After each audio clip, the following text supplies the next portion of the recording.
There are some very unwelcome things for local authorities at the moment. They start with a very bad background situation of reducing funding. Most don't expect that situation to improve for several years, and yet they're facing considerable uncertainty about the way forward for recycling. And I think we've obviously seen quite a lot of activity around TEEP. We don't quite know what that means.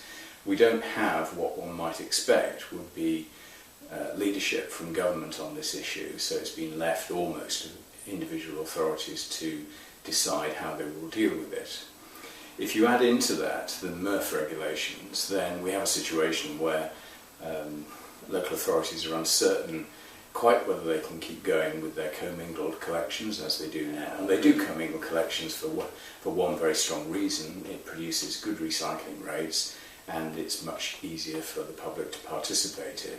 Add in the MRF regulations, and then we've got an issue of focusing in on contamination.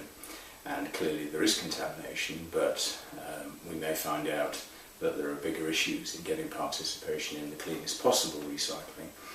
And will that push eventually towards source segregation again, which most local authorities would view as more expensive and difficult to achieve high participation rates. We desperately need some leadership, and we need some certainty brought into play. Added to that issue, of course, recycling levels themselves have been flatlining for a little while now, and how we gain greater participation, and perhaps how we avoid making the situation more complicated by looking for more and more materials, which puts us firmly in the territory of circular economy, which is probably not for now.